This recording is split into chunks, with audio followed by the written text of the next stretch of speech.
Abagoba ba zilukululana abatandikawo bus park ssaako n'abakozesa enguudo z'expressway baludde nga batambulira ku tteeka erya traffic and road safety eryabagibwa mu mwaka gwa 1998 wabula kirudde nga kirowoozebwa nti etteeka lino liriko ebintu bingi bye liyinza okuba nga lyabuusa amaaso nga kino kye kyatanudde abakulu mu minisitule y'ebyentambula okuvayo n'amateeka amaggya oba ebiragiro okwongera okulungamya ebyentambula. Having the Traffic and Road Safety Act, which I've been using, but we have not been able to have the rules and regulations well enforced. Olwaleero minisitule eno beebuuziza ku bantu mu biti ebyenjawulo kye balowooza ku biragiro byamaze okubaga ng'okwebuuza kuno kubadde ku hoteli ya Africana wano mu Kampala. Twasanzemu obuzibu buli omu ayagala cooperatinga bus agenda n'alonda kiosk n'agifuula mu bus park nga teriko facilities ogambye nka kaabuyonjo. Ayagala okutandika paaka ya bbaasi bino byalina okuteeka mu kusaba kwe eri olukiiko mu minisitule y'ebyentambula. Mu bino mulimu amannya g'omuntu ayagala okutandika bus paaka, wayagala okuteeka paaka, bizinensi endala z'asuubira okubeera mu paaka eyo, bbaasi ezinabeera mu paaka, enguudo bbaasi kwe zigenda okuvugira, ssaako n'ebirala. Waliwo ebiwandiiko ebirala ebyetaagisa okuwaayo eri akakiiko ng'osaba okutandika paaka ya bbaasi.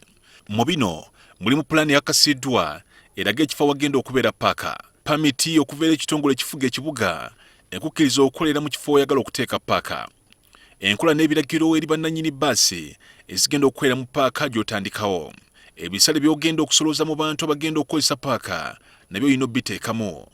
Singa omala n'oweebwa olukusa okutandika paaka, waliwo ebisaanyizo ebirina okubeera mu paaka era nga ne paaka zonna eziriwo kati zirina okuba nga ebisaanyizo bino zibirina. Paaka zirina okuba n'ebifo ebikyamirwamu omuli eby'abakazi n'abasajja ebyenjawulo. Paaka zirina okuba ne kaabuyonjo ez'abakazi n'ez'abasajja ez'enjawulo ate nga zikozesebwa awatali kusasulwa. Walina okubaawo awaterekebwa emigogo. Walina okuba ekifo abasaabaze we balindira nga kigendamu abantu abawera 6. Emiryango ebiri okuli okuyingira n'okufuluma nga gyonna gya njawulo. Paaka ya bbaasi terina kuliraana katale oba ekifo kyonna ekirimu akalipagano k'ebyentambula. Minisitule eriko ebiragiro byefulumiza okulungamya emmotoka ennene ezeetikka ebintu omuli eby'amaguziko n'ebyo ebitwalibwa okubeera eby'obulabe eri abantu, ng'ebiragiro bino era bitwaliramu n'abavuga emmotoka bino. Dereeva talina kuvuga lukululana okumala essaawa 8 nga tawummudde. Alina okuwummula essaawa ettaka wansi w'emu. Dereeva alina okuba n'ebiwandiiko ebya buli lunaku ebiraga entambula ye. Dereeva alina okweroopa eri akakiiko ka minisitule y'ebyentambula singa akola akabenje. Ono era alina okutereka ebiwandiiko buli lwakanika oba okwekebejja emmotoka. Waliwo n'ensimbi ezirina okusasulibwa mmotoka ezeetikka ebyamaguzi ebiri mu ttuluba lino, era ng'ensimbi ezisasulwa zisinziira ku bungi bw'obuzito obutikibwa. Emmotoka eweza ttaani 5 esasula emitwalo 3, esukka ttaani 5 naye nga tesukka ttaani 10 esasula emitwalo 4, esukka ttaani 10 naye nga tesukka ttaani 3 esasula emitwalo 6, emmotoka esukka ttaani 3 esasula emitwalo 7.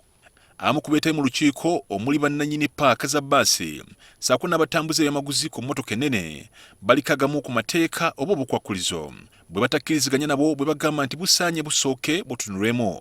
Nulira emisolo gifuuse emisolo kati buli omu agiramu akake. URA ena income tax gwe yateeka ku trucks. Ministry of Works evuddeyo n'omusolo yajjawo license bino bintu zaali license eddi ezaavaawo ne bazijjawo omusolo ogwo ne baguteeka ku mafuta. Kati abantu balowooza nti twerabidde. Naye ate tusaba nti nga tebannabagateeka mu nkola beeyongere okukolagana naffe nga private sector okulaba nti twongeramu obukugu nga ffe abantu abakola emirimu gino buli olukedde. Abaminisitule era baliko n'ebiragiro bataddewo ku kukozesa expressway. Abantu abayiga okuvuga tebajja kukkirizibwa ku nguudo zino nga waliwo n'emmotoka ezimu ezeetissa obuzito ezitajja kukkirizibwa ku nguudo za expressway. Etteeka lino lya use of expressway liriko enjawulo n'erya tolling. Tolling nayo egenda kujja oba ogenda kukozesa oluguudo olina okusasula. Patrick Mukasa, NTV.